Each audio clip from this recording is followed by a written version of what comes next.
deceitful the endless flow of his good spirits, with the result that when Platon, mistaking certain sounds for utterances addressed to himself, inquired what his companion had said, the latter retained the presence of mind to reply, "Nothing."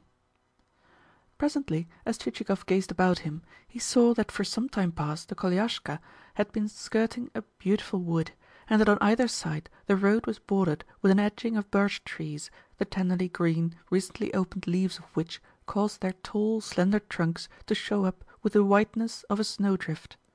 Likewise, nightingales were warbling from the recesses of the foliage, and some wood tulips were glowing yellow in the grass.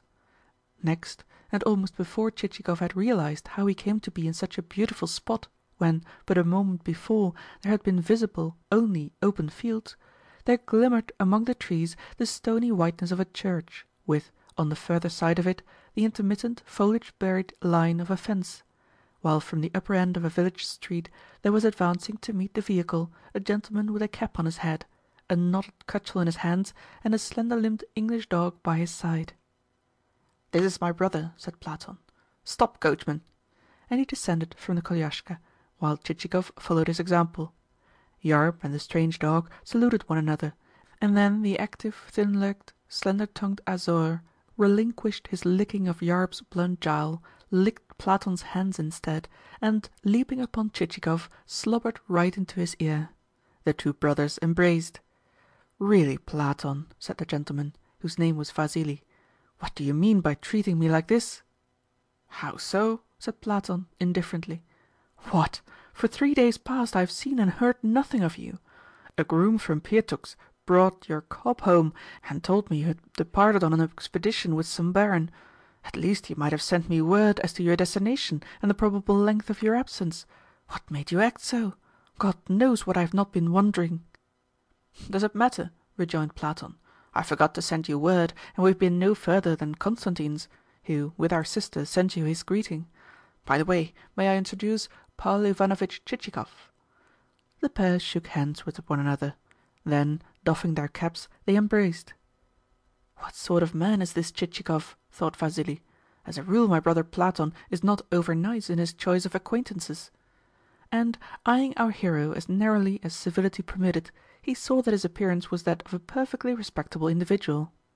Chichikov returned Vasily's scrutiny with a similar observance of the dictates of civility, and perceived that he was shorter than Platon, that his hair was of a darker shade, and that his features, though less handsome, contained far more life, animation, and kindliness than did his brother's. Clearly he indulged in less dreaming, though that was an aspect which Chichikov little regarded. "I have made up my mind to go touring our Holy Russia with Paul Ivanovitch," said Platon. "Perhaps it will rid me of my melancholy." "What has made you come to such a sudden decision?" asked the perplexed Vasily. Very nearly he added, "Fancy going travelling with a man whose acquaintance you have just made, and who may turn out to be a rascal or the devil knows what." But, in spite of his distrust, he contented himself with another covert scrutiny of Chichikov, and this time came to the conclusion that there was no fault to be found with his exterior. The party turned to the right and entered the gates of an ancient courtyard attached to an old-fashioned house of a type no longer built, the type which has huge gables supporting a high-pitched roof. In the centre of the courtyard 2 great lime trees covered half the surrounding space with shade, while beneath them were ranged a number of wooden benches, and the whole was encircled with a ring of blossoming lilacs and cherry trees which, like a beaded necklace, reinforced the wooden fence, and almost buried it beneath their clusters of leaves and flowers. The house, too, stood almost concealed by this greenery, except that the front door and the windows peered pleasantly through the foliage, and that here and there between the stems of the trees there could be caught glimpses of the kitchen regions, the storehouses, and the cellar. Lastly, around the whole stood a grove, from the recesses of which came the echoing songs of nightingales. Involuntarily the place communicated to the soul a sort of quiet, restful feeling, so eloquently did it speak of that care-free period when every one lived on good terms with his neighbour, and all was simple and unsophisticated. Vasily invited Chichikov to seat himself, and the party approached, for that purpose, the benches under the lime trees, after which a youth of about 17, and clad in a red shirt, brought decanters containing various kinds of kvass, some of them as thick as syrup and others hissing like aerated lemonade, deposited the same upon the table, and, taking up a spade which he had left leaning against a tree, moved away towards the garden. The reason of this was that in the brothers' household, as in that of Kostanzhoglo, no servants were kept, since the whole staff were rated as gardeners, and performed that duty in rotation, Vassili holding that domestic service was not a specialized calling, but one to which anyone might contribute a hand, and therefore one which did not require special menials to be kept for the purpose.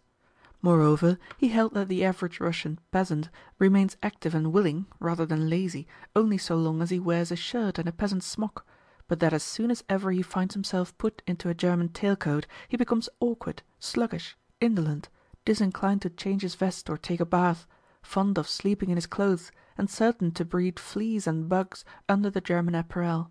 And it may be that Vassili was right. At all events, the brothers' peasantry were exceedingly well clad, the women, in particular, having their head-dresses spangled with gold and the sleeves of their blouses embroidered after the fashion of a Turkish shawl. "You see here the species of kvass for which our house has long been famous," said Vassili to Chichikov.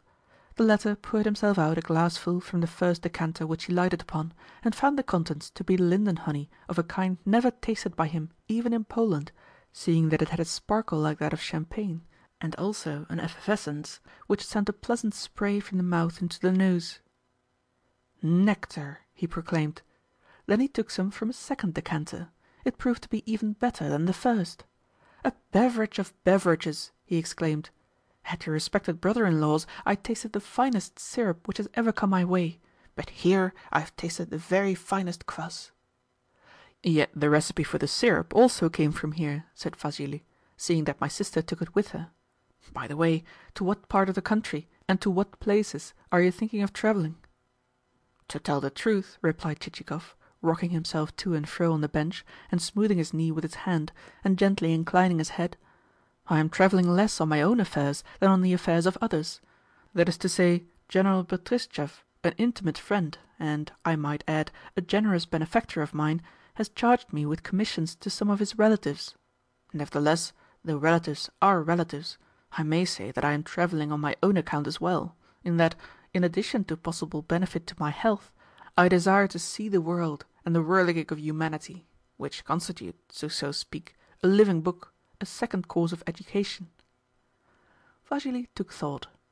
The man speaks floridly, he reflected, yet his words contain a certain element of truth. After a moment's silence he added to Platon, "I am beginning to think that the tour might help you to bestir yourself. At present you are in a condition of mental slumber. You have fallen asleep, not so much from weariness or satiety, as through a lack of vivid perceptions and impressions.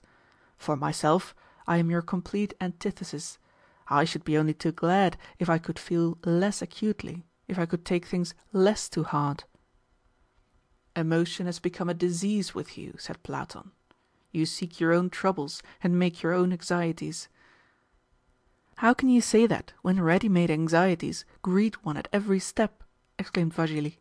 "For example, have you heard of the trick which Lienitsin has just played us, of his seizing the piece of vacant land whither our peasants resort for their sports? That piece I would not sell for all the money in the world. It has long been our peasants' playground, and all the traditions of our village are bound up with it. Moreover, for me, old custom is a sacred thing for which I would gladly sacrifice everything else." "Lienitsin cannot have known of this, or he would not have seized the land," said Platon. "He is a newcomer, just arrived from St. Petersburg. A few words of explanation ought to meet the case." "But he does know of what I have stated. He does know of it. Purposely I sent him word to that effect, yet he has returned me the rudest of answers." "Then go yourself and explain matters to him."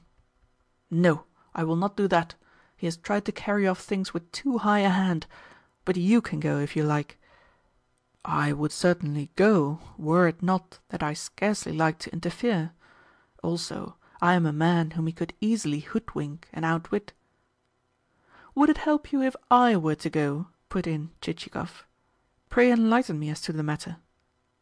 Vassili glanced at the speaker and thought to himself, "What a passion the man has for travelling!" "Yes, pray give me an idea of the kind of fellow," repeated Chichikov, and also outlining to me the affair. "I should be ashamed